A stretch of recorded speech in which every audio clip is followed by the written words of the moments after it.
You're listening to the Love Your Neighbor podcast.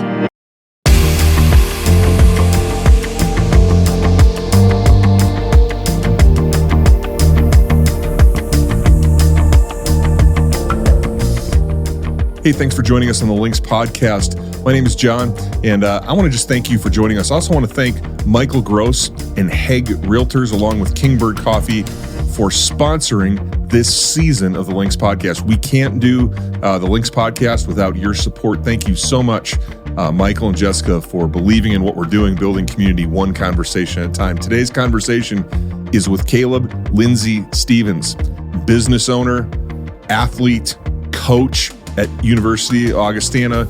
We're so excited to have Kaleb with us today. Why don't you join me in this conversation with Kaleb Lindsey-Stevens? Well, Kaleb, thanks for joining us on the Love Your Neighbor podcast. It's good to have you with us. Yes, Welcome. absolutely. Thanks for having me. Now, you're in the nutrition business. I know we're sponsored today by Flyboy Donuts and Kingbird Coffee, but so go, feel free. I mean, treat yourself, right? Yes, absolutely. No, I mean, we definitely in the nutrition business in terms of what we represent at the Drop, having the Herbalife Nutrition as a product line that we carry. But at the same time, we always say, everything in moderation, right? It's not one of those things where it's one size fits all. I definitely eat donuts. I definitely drink coffee. I'd say it's almost more of the community business than it is necessarily nutrition specific business. Yeah. You have, and at the Drop, you have all kinds of tasty, like you're regularly changing out the flavors. There's all kinds of specials. So we do frequently. Usually it involves an entire menu change. And our regular customers are usually the ones who notice first, and they get, a little frustrated, or they question, what the heck is going on in here? Why is everything different? But definitely, I mean, we have energizing drinks. We've got complete meal replacement smoothies.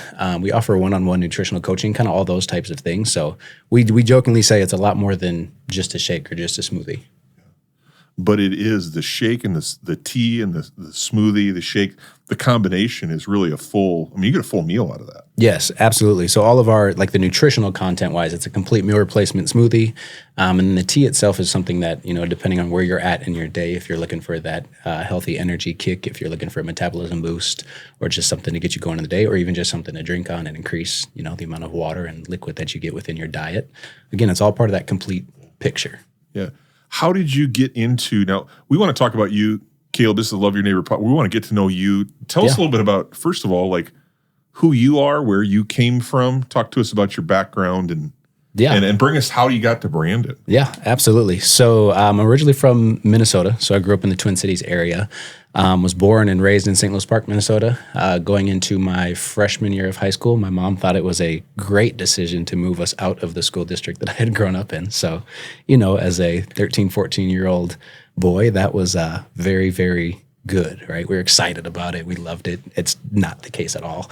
Absolutely frustrated about it. Definitely, you're ruining my life, all those different types of things. But I ended up graduating from Buffalo, Minnesota. Hindsight, we always say, is 20/20. Ended up being probably one of the best moves that my mom could have done at that time for me. It really put me on a path in the athletics world to excel in a sport that I could take beyond just high school. So that's actually how I ended up in Sioux Falls. I have a foster brother the exact same age as me. So he was going out of high school. He was going to the University of Sioux Falls. I was supposed to be a Golden Gopher. That was my dream school. I was, like I said, born multiple blocks away from the university itself. And it just wasn't in the cards for me to go to that Division I level out of school. So I actually came to the University of Sioux Falls along with my foster brother at the time. So that's how I ended up in Sioux Falls. Spent my sophomore year in North Carolina and then came back to the University of Sioux Falls where I finished my final 3 years of school. So I was one of those, traditional 5-year student athletes. Gotcha. At some point in time, you need to hang it up. And so that's how I ended up in South Dakota. My senior year is actually when I started dating my now wife. She was a sophomore at the University of Sioux Falls. So she transferred out of the University of Sioux Falls to Minnesota State Mankato. So we spent 3.5, 4 years in the Mankato area. She finished up schooling. She graduated. And then in October of 2018, we had the opportunity to come back to Sioux Falls to pursue our businesses. And that's kind of what brought us back to the area. And then naturally, my wife her hometown is Brandon. So she wanted to open a nutrition club in her hometown and have that community impact. So that's how we ended up with our local business in Brandon. For those that might not know who your wife is. Yeah. Who are you? Who's your wife? Haley Kruger is my wife. So Kruger is her maiden name. Now Lindsey-Stevens. So she was a good athlete in the Brandon area. I'm pretty sure she still holds some of the school records on the track and cross country and that kind of stuff. But so what events did you do? You competed in college. What were the events that you specialized in or so I specialized in long jump in the 200 were probably my two specialized event areas. But I really ran everything, right? I covered the gamut of track and field. So I did long jump, triple jump, short sprints, up through the 400, ran the 1,000 a couple different races, did the heptathlon. So did a little bit of everything throughout my entire collegiate career. How do you, what was your mindset, at USF training multi events? What did you learn, coming out of high school? What did you learn about your body and taking care of your body through that? Yeah, absolutely. So I think the biggest part there was I actually have a really good buddy who on the personal training side, so we actually went to the University of Sioux Falls together. He spent a little bit of time in the NFL doing some personal training, doing some team level training, was with the San Francisco 49ers for a couple years. And the big part that he always said was you can't overtrain, you can only under recover. And so that was just one of the mentalities that really for us as athletes, it was almost the same thing, right? Most athletes, when you get to the collegiate level, they were all I coach now at Augustana. Yes, traded, went across the street, we'll figure it out, covering both schools. But the biggest part that I say now working with my athletes is the idea of when you get out of high school, everybody was probably one of the best kids in their high school. Then you get to college and all of a sudden you're on this playing field of everybody was the best. So there we turn and say, what is it that brings you to the next level? Really there's how many different track and field programs around the nation that all end up having, relatively good coaches.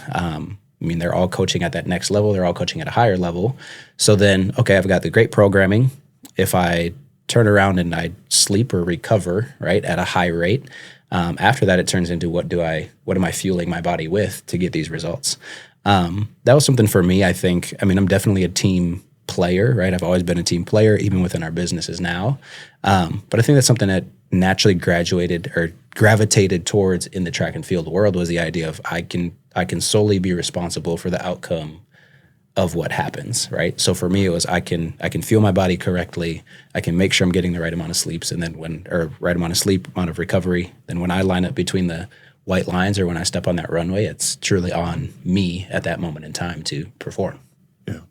So tell me a little about your journey, from being an athlete now to you do a lot of coaching and mentoring. You mentioned coaching at Augustana University. Talk about that journey from being an athlete that's competing to now being a mentor and a coach for others. What's that been like for you? Yeah. So I think it's, unknowingly, like I said before, hindsight's 2020. I actually started coaching when I was a sophomore in high school. So I coached the junior Bison 4th through 6th grade boys basketball. So I did that for 3 years of high school, and then I moved on as an athlete. And then, as you get older as an athlete, you start to coach the younger kids. And I actually started coaching right out of college. So I took over as the long and triple jump coach at Mankato West High School the first spring season when I was out of school. I was there for 2 seasons as the I coached long and triple the entire time I was there, but 2 seasons as just an assistant coach. And then I took over the Mankato West boys program as the head coach for 4 seasons. And then we relocated to Sioux Falls. I actually commuted for 2 years. So that was an interesting scenario. I'd leave Monday afternoon and I'd come back home like Friday after practice. So we were up did that for 2 years. And then transitioned to Sioux Falls. I got recruited to coach. So Coach Binstock over at the University of Augustana knew me as an athlete. And some of the kids I competed against knew that I was back in the Sioux Falls area, wasn't necessarily plugged into one of the programs yet. So had a conversation with Greg, and that kind of led us to where we are now. And this is year 2 at Augie. So you've been coaching, I mean, from the jump, like long time, a very long time. So, well, that's cool. So it's kind of in your blood then. Yeah. I mean, this is something, and I've appreciated, since you guys have come to Brandon. I think initially for me, having seen a lot of different products, a lot of different systems come and go. I know there was a product system a number of years ago that came when I was coming out of college. It's called Advocare, and knew a lot of people that got into that for the nutritional benefits, but then also the business side of it. And so having been through that myself, there was a little bit of skepticism, like, okay, what is this model? How do I understand this? But for me, and I would say this, I've appreciated how relational you guys are and just truly invested. And, talk about that model for anybody that's, kind of weirded out by products and stuff like that. I mean, so I think for us, the big part is it's a 100% relationship based business for us. I can definitely say there's people who don't approach it in that mindset.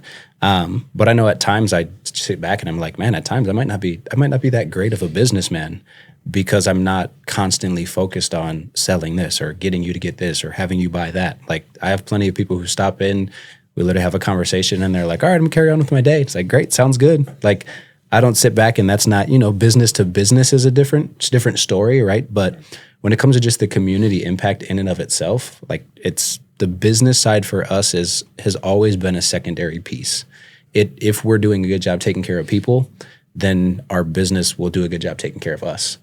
So that's been the biggest part for us. And I think it's truly just the idea of we have an opportunity or something for everybody if they so choose to take it.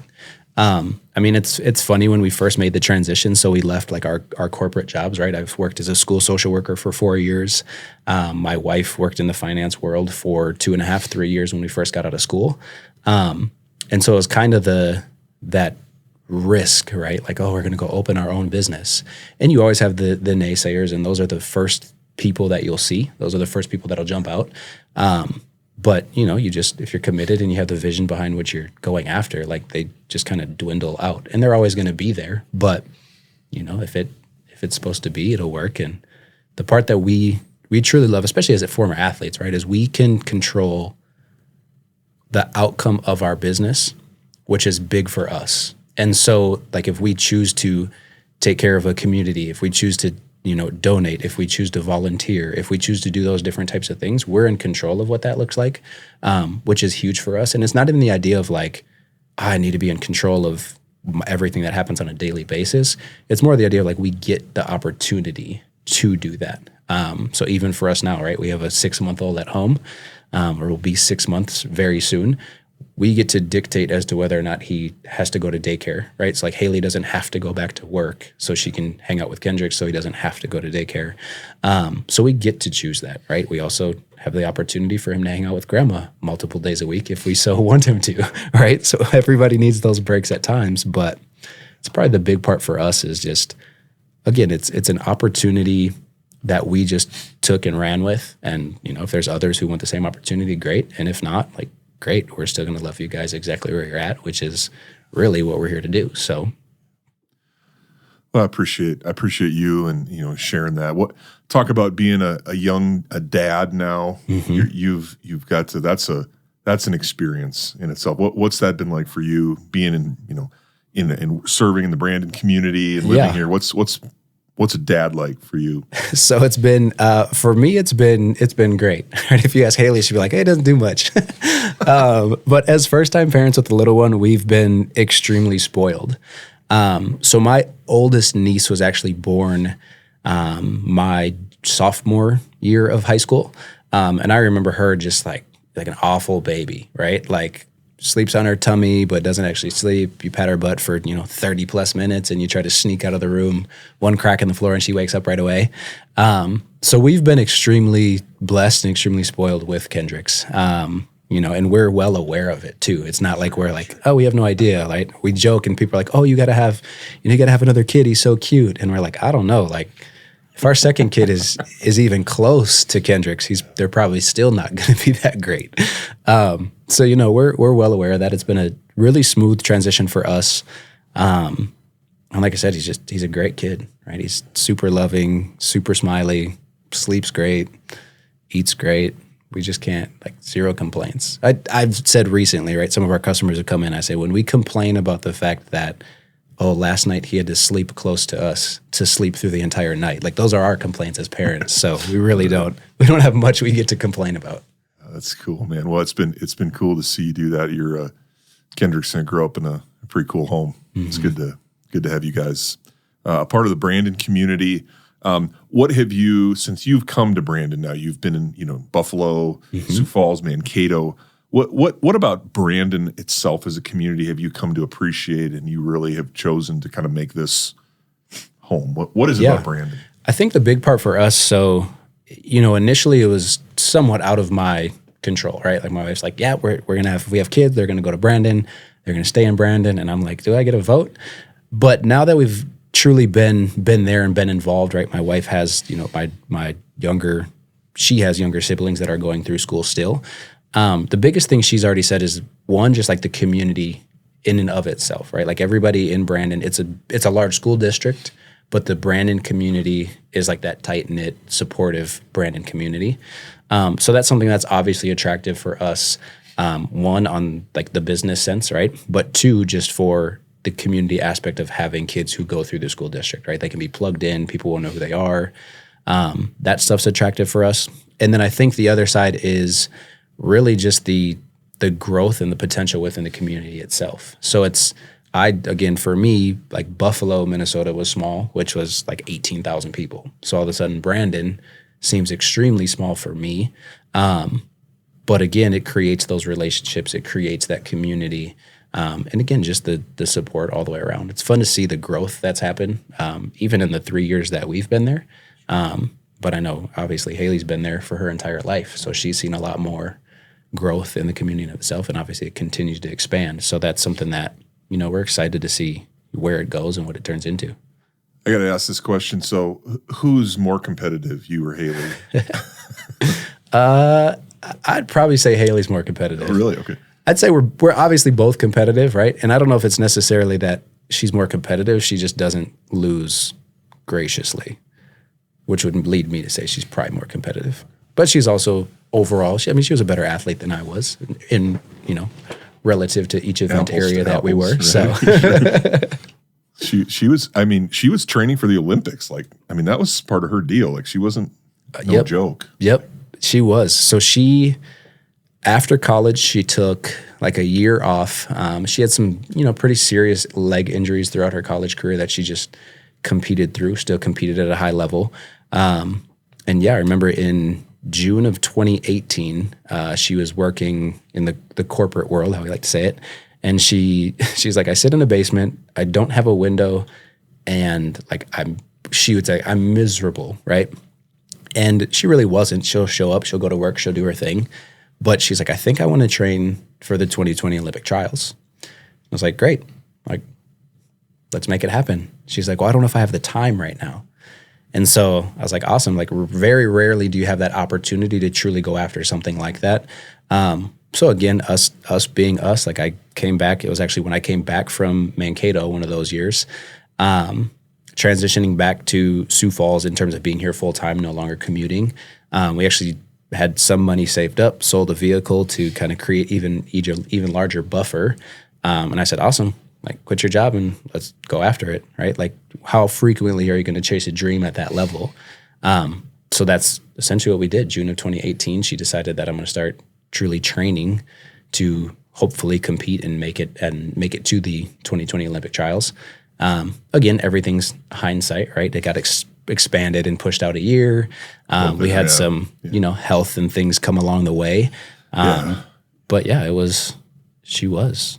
I joke now, there's days where she's like, I miss track. So I think she's in that mode of kind of recovering and getting her body back. But do you guys talk shop? You're coaching events? I mean, do you run stuff by her from a coaching perspective, or is she more of a competitor? Would she? So it's kind of both. I mean, obviously, I was done. So I'm a couple years older than she is. So I was done competing when she was still in college. So a lot of the times, like obviously the nutritional side, we kind of created her plan for that. The mental side of sports is huge. So we'd kind of I would coach her in that process. But we'd also have to wear different hats. Like there'd be days where I'm like, okay, look, like my coach hat is on. So you can't look at me like your boyfriend, your husband, like this is the coach hat. So I'm going to get after you a little bit. But again, that's, as a competitor for her, that's what she needed. Sure. So it's kind of both now. Cool, man. Well, hey, thanks for taking some time and joining us. If you guys, right in Brandon, the Drop. Yeah, absolutely. In Brandon, right by the steakhouse, across from the high school. Yep.